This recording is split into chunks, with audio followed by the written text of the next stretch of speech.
Há 3.000 anos, um povo misterioso prosperava na Itália. Ricos, elegantes e sofisticados, os etruscos estavam bem à frente de seu tempo. Eles não pareciam ter aquelas inibições sociais com as quais nos preocupamos. Eles adoravam banquetes e festas, beber e dançar.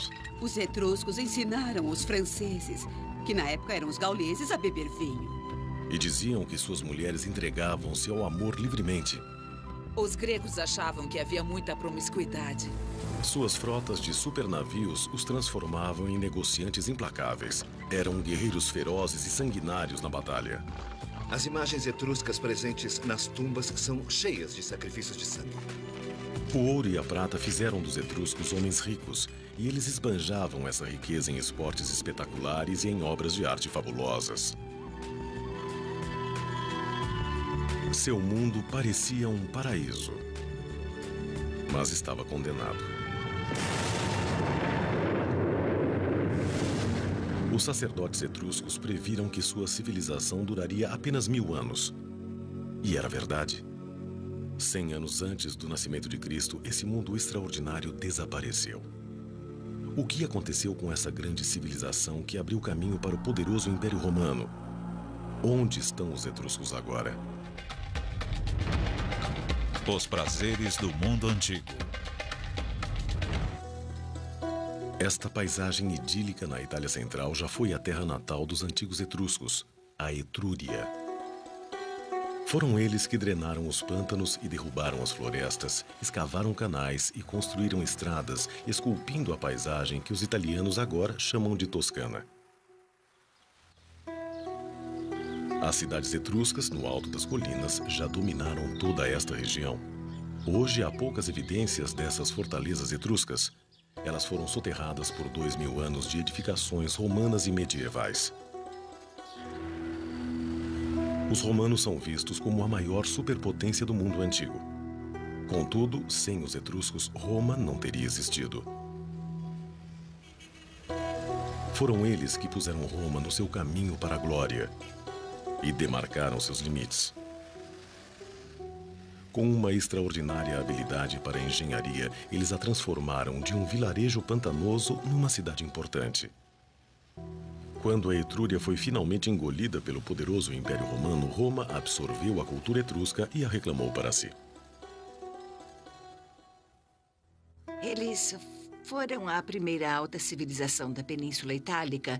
Eles transmitiram aos romanos uma série de aspectos da sua própria cultura e que foram passados adiante pelos romanos por toda a Europa. E em muitos locais sobrevivem até hoje, embora nunca sejam reconhecidos como etruscos.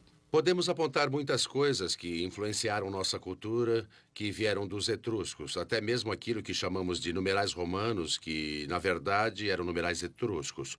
Copiados pelos romanos dos etruscos e depois herdados por nós. Jamais saberemos o quanto de nós realmente é etrusco. O nosso alfabeto, algumas palavras que usamos, algumas bem importantes como persona, personalidade, nós não teríamos se não fosse pela complexidade da cultura etrusca. O mundo perdido dos etruscos agora é visto como uma das maiores civilizações conhecidas, igual em importância à antiga Grécia e ao Egito.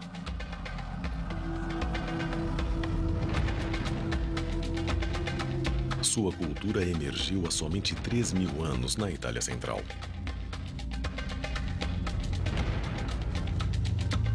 Os primeiros etruscos viviam em aldeias, em cabanas toscas da Idade do Bronze. Eles exploraram o solo rico da Etrúria, as vastas florestas e os mares férteis, domando o mundo natural à sua volta.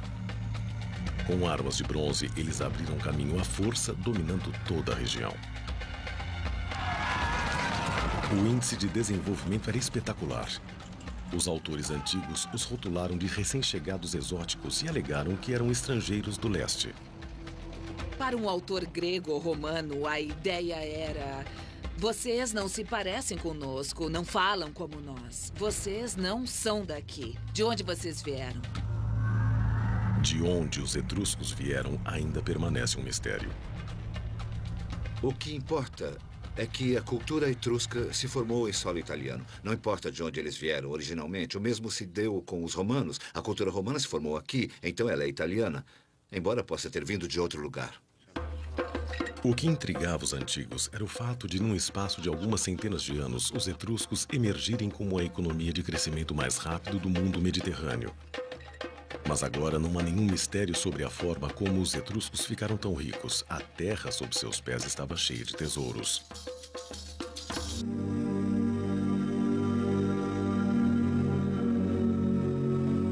Em 1980, o arqueólogo Giovanangelo Camporeale teve sorte. Sua descoberta revelou a sociedade etrusca no momento exato em que florescia. Começamos examinando o bosque. Era um bosque denso, impenetrável. E vimos algumas pedras. Pedras que deviam ter sido postas ali, porque não eram rochas naturais. Elas eram parecidas. Depois achamos mais 2, 3, 4. As pedras pertenciam a um muro. Vasculhamos em torno e achamos outros muros.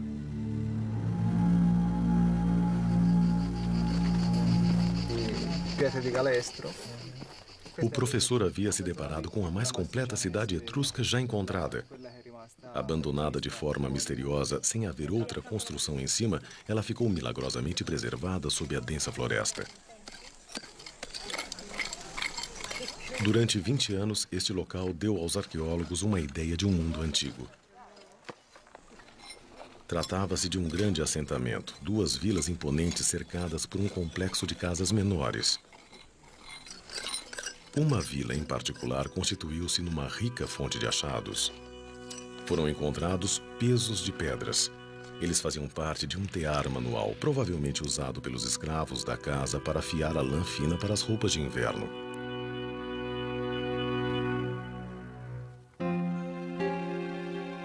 O arqueólogo Stefano Giuntoli caminha por um grande salão de entrada que leva a um aposento, onde fragmentos de um copo de vinho importado da Grécia e outras evidências de uma moradia requintada foram achados.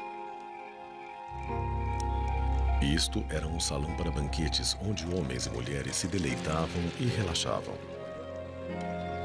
Devia ser decorado com afrescos suntuosos e objetos preciosos. Os aristocratas etruscos que viviam aqui viviam bem.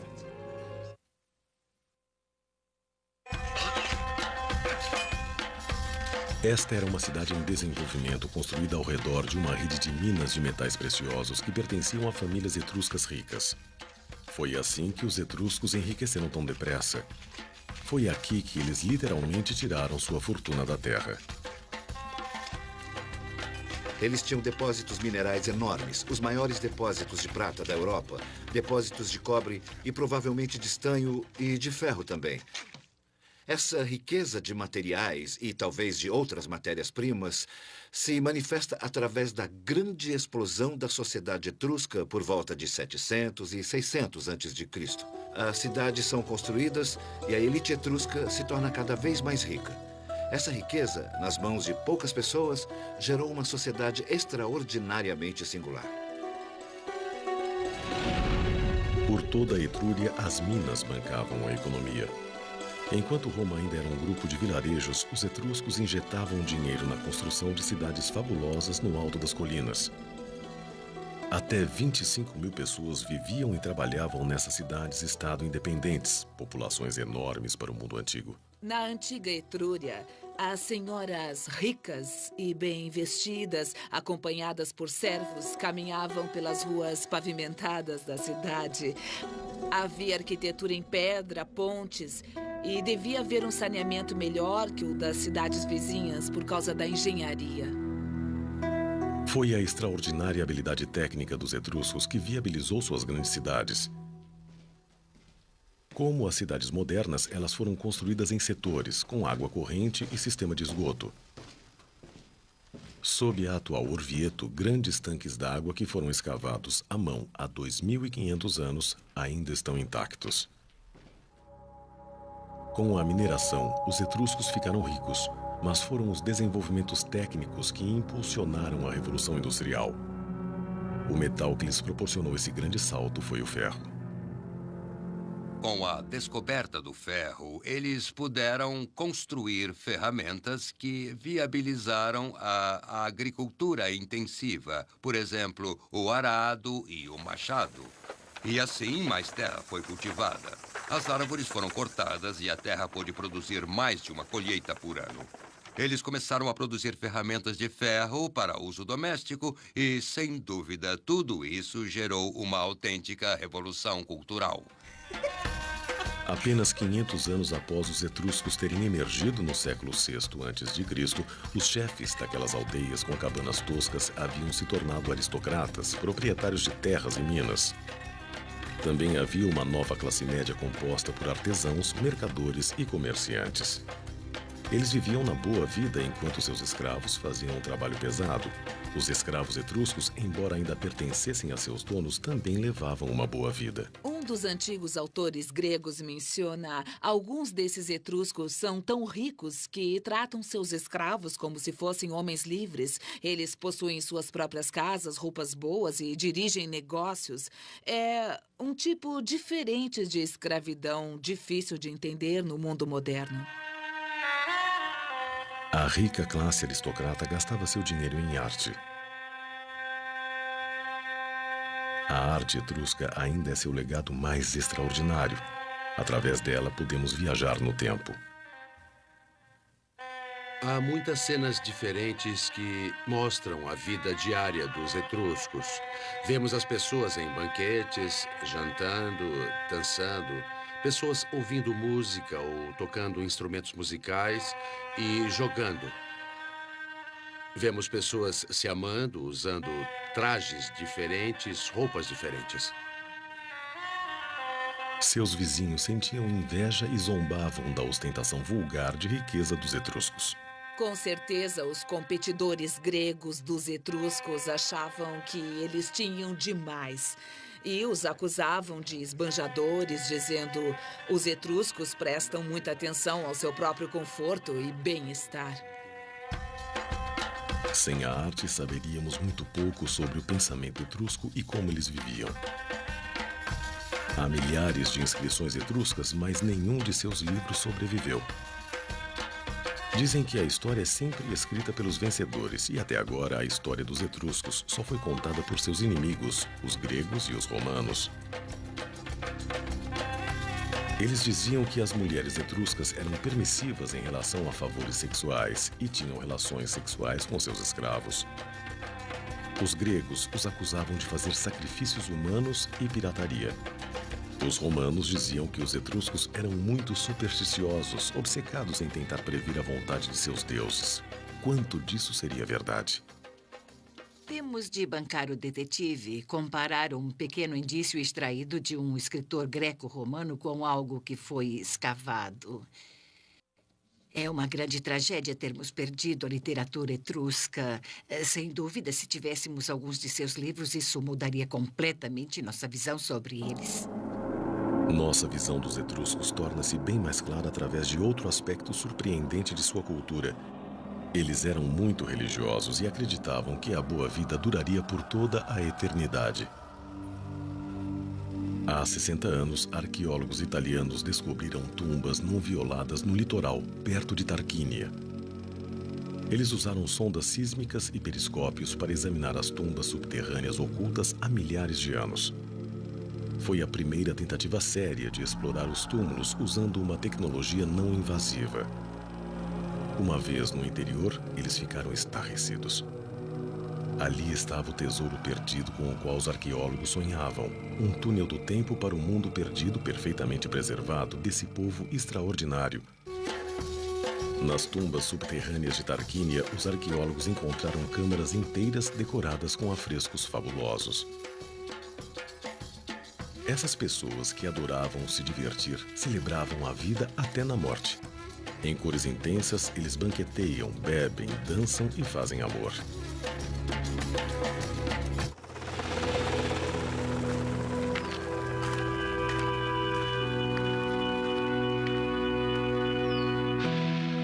Os etruscos construíram grandes cidades para seus mortos. Cheias de tumbas elaboradas, dispostas em setores com ruas e praças, elas refletiam as cidades dos vivos. Esta necrópole foi construída ao longo da antiga cidade de Cesare. Cada câmara mortuária familiar contém os ataúdes de gerações da nobreza etrusca. Os etruscos acreditavam que deviam a seus ancestrais a boa sorte e o poder. Honrá-los era essencial.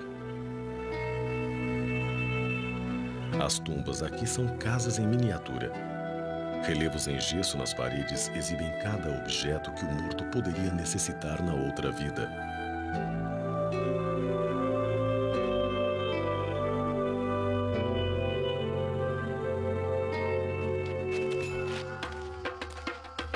Sabemos, através das pinturas nas tumbas, que um funeral nobre era um evento dramático e colorido, uma espécie de celebração.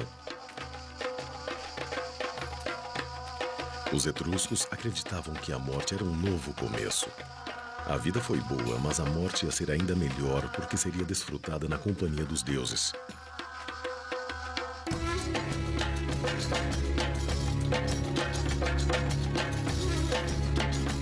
A obsessão desse povo com a vida após a morte e seus preparativos para ela nos deu a visão mais clara sobre seu mundo.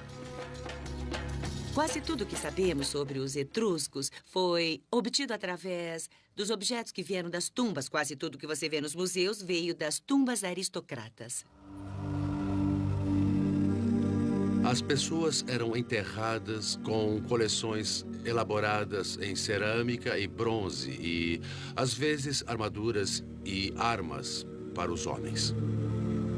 A vida diária e a vida pós-morte estavam intimamente ligadas e os objetos na tumba sempre incluíam pratos e coisas relacionadas a beber e a festejar por toda a eternidade. Também haviam sofás onde eles poderiam se reclinar e dormir felizes, usando roupas finas e joias, ostentando os símbolos de seus status. Nenhuma mulher etrusca de respeito iria ao encontro dos deuses sem pelo menos um espelho de bronze polido.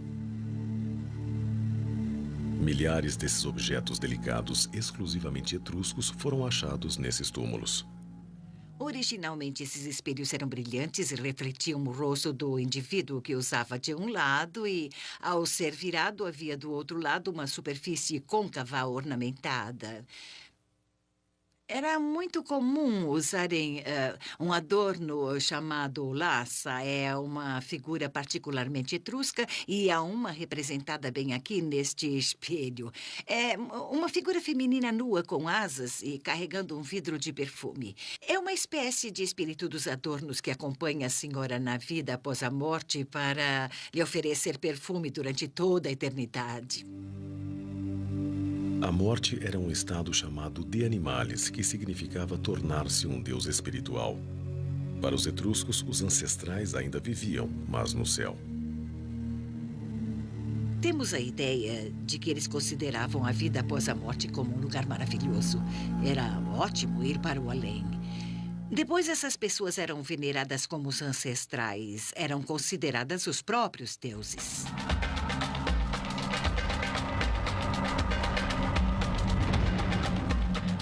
Os etruscos adoravam vários deuses, alguns violentos, outros sábios e amistosos.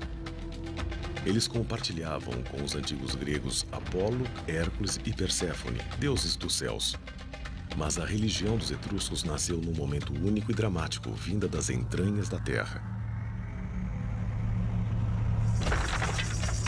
Os deuses enviaram um mensageiro chamado Tagis, um menino nascido da terra com o rosto de uma criança e a sabedoria de um ancião.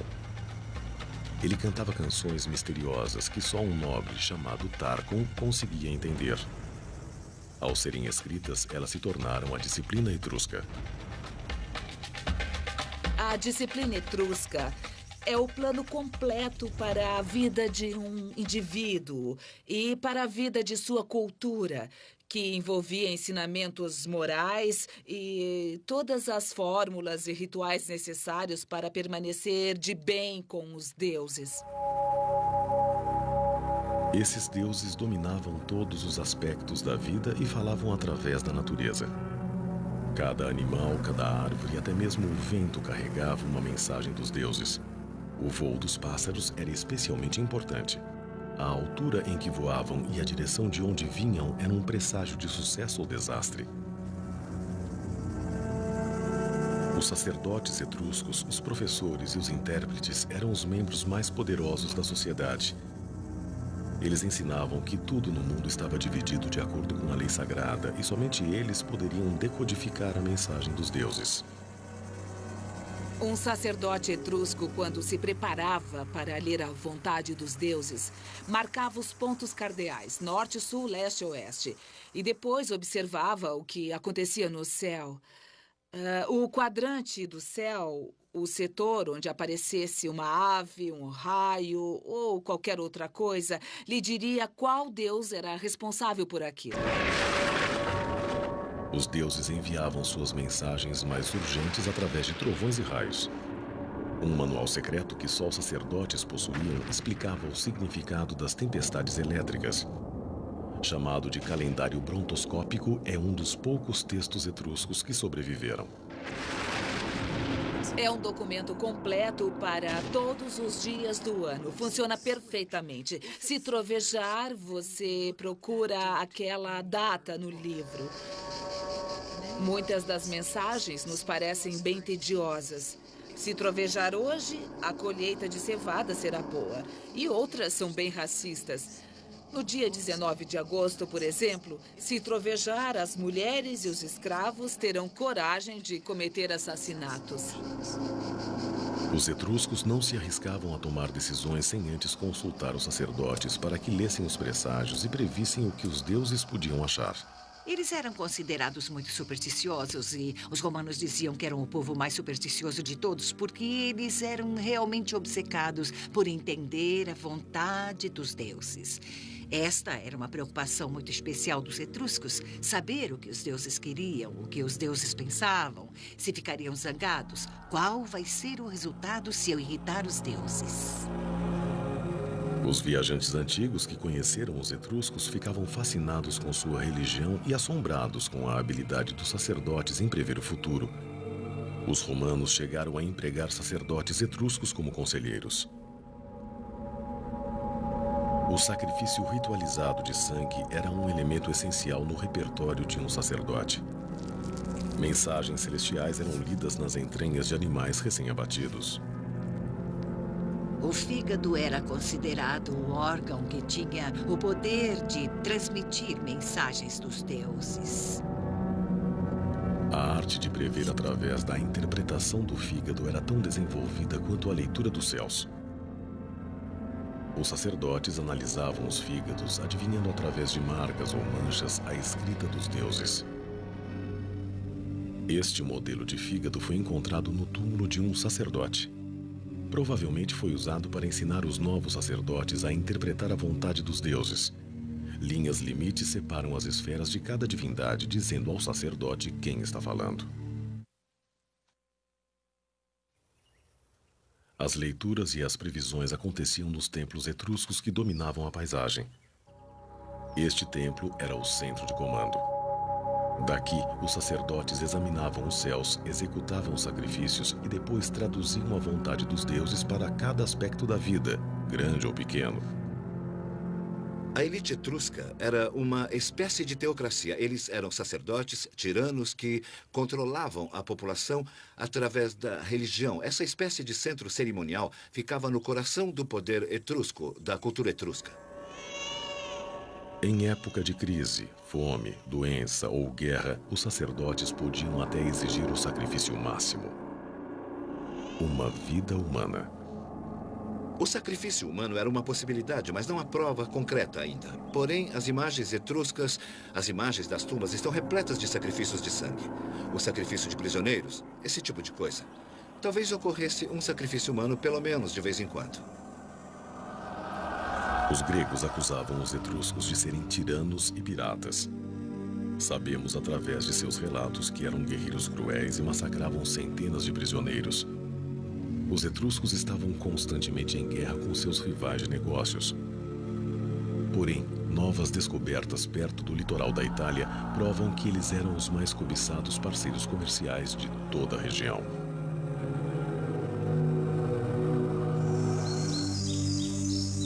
Os etruscos logo se tornaram a força comercial mais poderosa do Mediterrâneo. Eles tinham a matéria-prima que todos queriam, metais raros. Primeiro, eles foram cortejados pelos fenícios do leste. Depois, chegaram os gregos. Eles tinham os depósitos de minerais que os gregos queriam, e os gregos vieram do leste, se aproximando ao máximo dos etruscos. Eles os atraíam como um imã. No século VIII a.C., os comerciantes da Grécia se uniram a outros do leste, criando um entreposto comercial na ilha de Pitecússai. Convinha aos etruscos manter seus parceiros comerciais afastados. Os etruscos eram fortes, tanto na terra quanto no mar. Sua grandeza lhes dava poder. Eles impediram os gregos de se instalarem em território etrusco, o que revela algo sobre sua força militar. Deixavam claro que negociariam com você, mas não lhe dariam sua preciosa terra. Os metais atraíram os gregos a Pitecússai, mas o comércio não era unilateral. Os etruscos adoravam tudo que era novo e exótico. Em troca dos recursos naturais da Itália, os etruscos recebiam uma riqueza de produtos alimentares, vinho, azeite de oliva, que eles logo aprenderam a cultivar e a produzir. Os etruscos gostaram do negócio de cultivar uvas e beber vinho em grande escala. Originalmente uma ideia grega, em pouco tempo eles faziam um vinho melhor e exportavam tonéis dele para a França. Pode-se dizer que os etruscos ensinaram os franceses, que na época eram os gauleses, a beber vinho. Escavações feitas em La Ciotat, perto de Nice, no sul da França, desenterraram um forte etrusco com uma rede de depósitos capazes de guardar grandes carregamentos de vinho. Os comerciantes etruscos transformaram o negócio de exportar vinho por mar numa verdadeira arte. Eles apresentaram aos franceses um modo de vida inteiramente novo.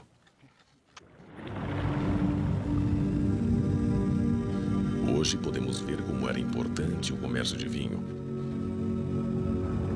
Um navio encontrado ao largo da costa francesa permaneceu enterrado na lama por 2.500 anos. Este cargueiro levava 30 toneladas de vinho.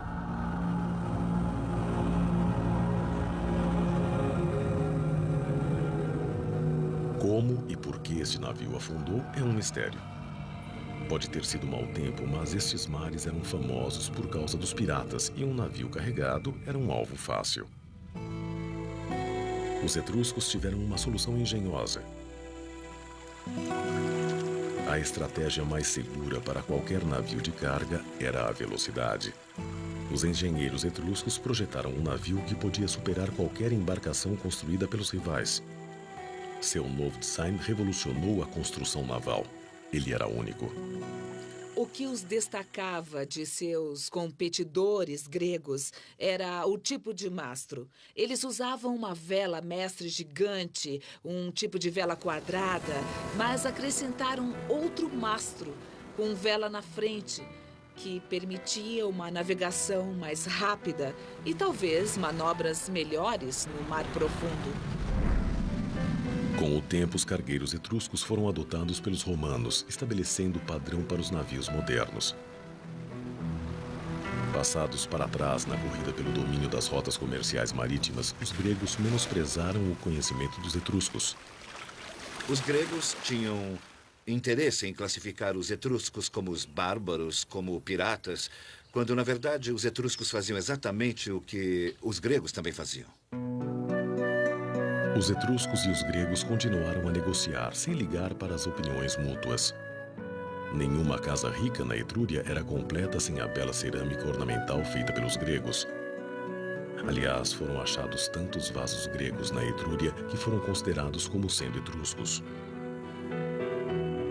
No centro de comércio em Pitecússai não se comercializava apenas objetos de luxo, também se trocava ideias. Uma grande e nova ideia foi o alfabeto. Os etruscos foram dos primeiros povos da Itália a adquirir o alfabeto. Eles o receberam de colonizadores gregos. A língua em si é uma questão separada. O alfabeto, na qual foi escrita, foi emprestado dos gregos pelos etruscos e imediatamente modificado por sons que eles conseguiam produzir e os gregos não, e vice-versa. E esse alfabeto fez parte do legado que eles transmitiram aos romanos. Depois, os comerciantes etruscos descobriram um paraíso incrível a leste do Mediterrâneo e da terra da Assíria. Os artistas locais ficaram inspirados e introduziram os novos designs na sua própria arte. Os leões não pertencem à Itália, mas foram definitivamente adotados pelos etruscos. Eles são consumidores, recebendo todos esses produtos, mas da noite para o dia, seus próprios artistas os integram a um estilo crescente de arte nativa. Os etruscos absorviam as ideias artísticas de fora e rapidamente as superavam. Agora, essas obras de arte funcionam como registro da sociedade etrusca. Eles absorveram muitos elementos culturais dos gregos e um dos mais comuns foi o esporte. Nas pinturas das tumbas, vemos que eles tinham competições esportivas muito similares às dos gregos. Havia lançamento de disco, de dardo, boxe, luta livre. Os etruscos participavam desses jogos, de alguns deles só por divertimento. Mas eles também disputavam competições físicas mais violentas que envolviam homem contra animais e homem contra homem. Eles desenvolveram o ritual sangrento do combate entre gladiadores e o introduziram em Roma.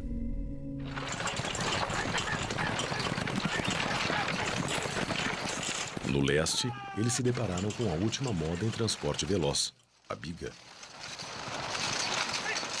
Foram os etruscos que inventaram o esporte eletrizante de corrida de bigas e construíram um novo estádio para isso em Roma, os Circus Maximus. Originalmente feitas para os nobres na opulenta Etrúria, logo todos estavam se deslocando em bigas. Coisas que eram prerrogativas do rei no Oriente Próximo agora assumem conotações mais gerais. E o banquete é talvez o mais conhecido desses costumes, do qual um grande rei do Oriente Próximo declinaria para brindar com seus guerreiros. Mas agora, cada guerreiro da cidade etrusca espera se juntar ao banquete cívico. Os etruscos apreciavam os banquetes originais e diferentes. Eles inventaram os banquetes mistos, onde as mulheres bebiam vinho e se deitavam ao lado de homens. Esta mistura pública dos sexos horrorizava seus vizinhos e não era a única coisa sobre as mulheres etruscas que chocava os gregos e romanos. Para seus vizinhos, as mulheres etruscas eram extremamente liberais. Um viajante grego que escreveu no século IV a.C. descreveu seus hábitos. As mulheres etruscas jantam com qualquer homem que esteja presente. Os etruscos compartilham as suas mulheres. Não é vergonha para elas serem vistas em experiências sexuais. Elas se exercitam nuas, expondo seus corpos aos homens. Eles criam seus filhos que nascem sem saber quem é o pai. O quanto disso é verdade?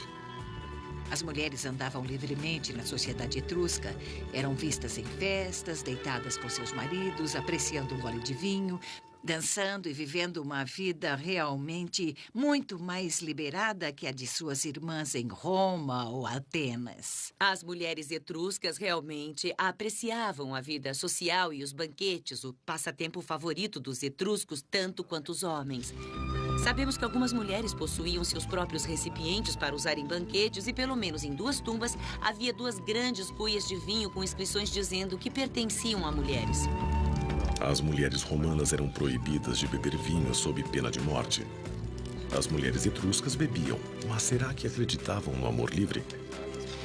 Há uma referência aos etruscos feita pelo historiador grego Theopompos.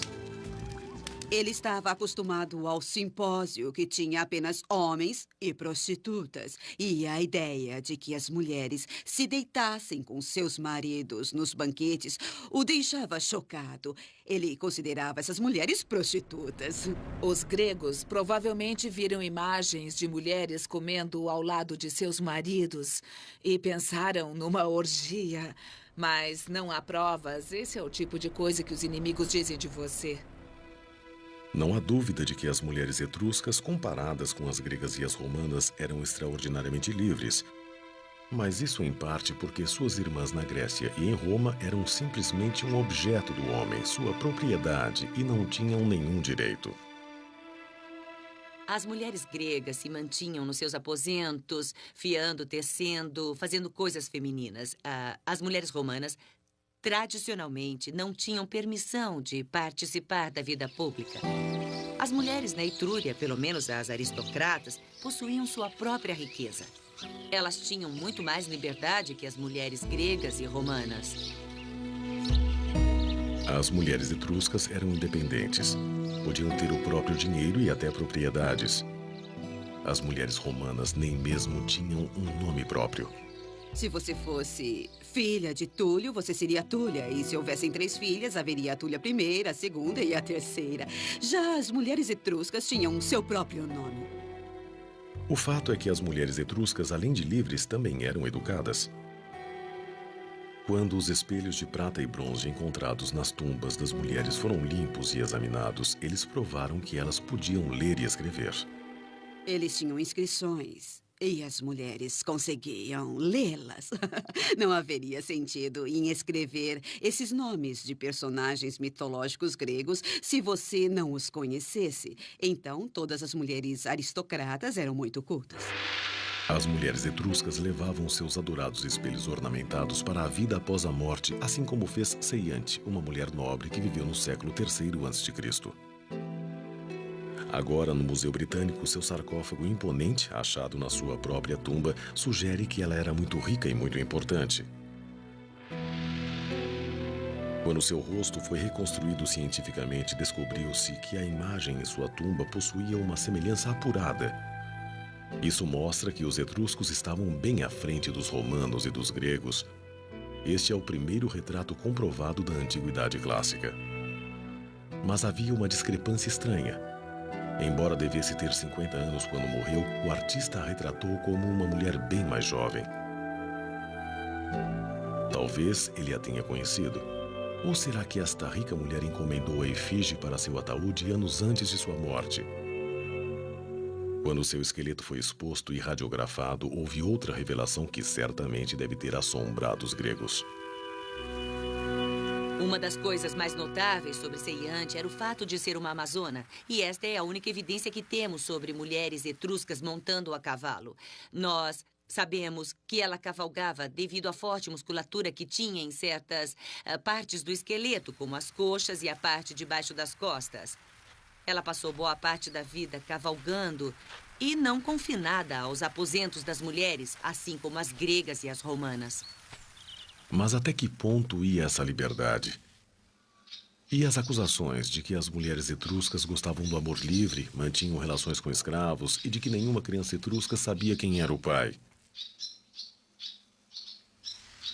A sociedade etrusca era aristocrata e a unidade da sociedade era formada pelo casal.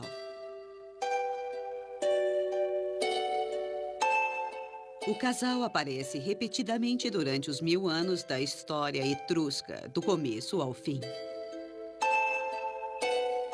As efígies sentimentais nos ataúdes etruscos de maridos e esposas se abraçando por toda a eternidade falam por si próprias. Imagens em objetos nas tumbas, na cerâmica e nos afrescos celebram o casal. Será que os etruscos, que gastavam tanto dinheiro e energia honrando seus ancestrais, não se importariam em saber quem era o pai de seus filhos? Isso não foi comprovado pelos indícios arqueológicos. Todas as pessoas comemoravam fazendo uma oferenda aos deuses em suas tumbas ou sarcófagos. e identificavam seus nomes e depois davam os nomes dos pais. Então, o que houve com os etruscos? Um povo que parecia tão equilibrado, confiante e liberal. Estariam eles tão entretidos em se divertir que foram pegos de surpresa por seus inimigos? Ou surgiu uma nova ameaça? O reinado triunfante dos etruscos chegou ao fim após 1000 anos. Dizem que eles eram tão obcecados com a busca do prazer que não perceberam uma nova ameaça, não de fora, mas de seus vizinhos. Não há dúvida de que eram muito bem organizados, guerreiros soberbos e politicamente ativos. No século VIII a.C., no alvorecer da história romana, os sacerdotes etruscos decretaram seus limites. O censo comercial etrusco estabeleceu a cidade de Roma como um centro mediterrâneo para o comércio e os negócios. No século VII, a dinastia etrusca dos Tarquínios dominou Roma. Pelo menos 2, talvez 3 dos primeiros reis romanos são etruscos. Foi só mais tarde que os romanos assumiram militarmente e eles, então, conquistaram os etruscos. No século V a.C., os romanos expulsaram os soberanos etruscos. E adotaram muita coisa de sua cultura, mas agora, com a expansão da cidade de Roma, eles os viam como rivais. Roma queria as riquezas da Etrúria para si. O período em que Roma reconhece que precisa, quer e vai assumir a Etrúria chega quando eles percebem que há uma grande população urbana que não consegue produzir sua própria comida e que precisa ser alimentada. Eles começam a cobiçar as terras cultiváveis do interior da Etrúria. Dizem que o fim dos etruscos foi uma profecia que se concretizou. Uma antiga lenda previa que a civilização etrusca duraria apenas 1000 anos. A previsão estranhamente se confirmou. Será que os etruscos, tão supersticiosos, se amedrontaram e sucumbiram ao que julgavam ser seu destino? Dizem que por volta de 44 a.C., um cometa foi visto e aquilo marcou o começo da última era dos etruscos. Foi quando surgiu Júlio César e o Império Romano se estabeleceu. Isso tem sido usado para explicar por que nos últimos 200 anos eles se mostraram tão passivos. Eles parecem não resistir aos romanos, como era de se esperar. Parecem não se importar por estarem sendo assimilados e conquistados. Mas não houve nada místico sobre o colapso dos etruscos. As guerras comerciais contínuas contra os gregos impuseram seu preço. Em seguida, os exércitos dos gauleses atacaram as cidades etruscas. Impelidos pela fome, eles fugiram para a Itália atrás de comida e terra fértil. Os etruscos suportaram o primeiro impacto bem antes de os gauleses chegarem a Roma e a ocuparem brevemente. E durante muitos anos, do final do século V até o IV, eles combateram os exércitos gauleses. Defender a Etrúria das hordas de gauleses invasores esgotou os etruscos. Depois, os romanos começaram a tomar as cidades enfraquecidas, uma a uma. A primeira foi a cidade de Veii, mais perto de Roma. O segredo do sucesso dos romanos foi o fato de serem unidos. Os etruscos, com suas cidades-estado independentes, às vezes em guerra umas com as outras, não eram. Elas nunca se uniram tempo suficiente para enfrentar Roma conjuntamente. E assim Roma as conquistou. Quando uma cidade era enfraquecida pelos gauleses, Roma se aproveitava. E talvez este seja o segredo que explica a derrota dos etruscos. Algumas cidades ficaram sob cerco durante anos. Outras caíram quase sem lutar. Em 2 séculos, a Etrúria era mais uma parte do grande Império Romano. Gradualmente, as pessoas deixaram de falar ou escrever em etrusco. Todos falavam a língua dos conquistadores, latim.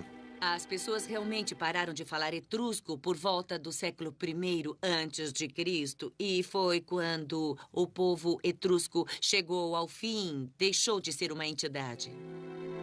Quando a língua morreu, morreu também a literatura. Os escritores antigos citam a riqueza da música e da arte etrusca, sua poesia, peças e histórias. Só restaram vestígios nas inscrições. O que aconteceu? Não havia necessidade nem interesse por parte dos romanos em conservar os textos etruscos, exceto os religiosos. Então, simplesmente desapareceram. E quanto ao povo? Muitos etruscos foram mortos, mas nem todos. Os aristocratas se misturaram à sociedade romana, um lampejo de cor exótica entre a elite. Nos bastidores, eles ainda influenciavam o novo império. O que houve com os etruscos é que muitos deles se tornaram romanos. Muitos da aristocracia etrusca se mudaram para Roma e se tornaram parte da elite romana. Estudos recentes analisaram os nomes dos senadores do Senado romano no século I a.C. E muitos deles eram de famílias etruscas. Diante da situação, eles deixaram que Roma assumisse o controle da cidade. Começaram a preparar seus filhos para ir para Roma e se tornar senador. E assim eles poderiam ajudar a família através dos votos no Senado. A luta dos arqueólogos para iluminar o mundo fabuloso dos etruscos nunca terminará. Embora vivessem há milhares de anos, eles chegaram ao mundo moderno de uma forma bem direta. Sua história é envolvente, sua atitude em relação à vida, intrigante. O espírito dos etruscos ainda vive na Itália. Às vezes, quando a luz do entardecer ilumina o rosto dos moradores da Toscana, nós voltamos à Etrúria, o lar do povo perdido da Itália, os etruscos.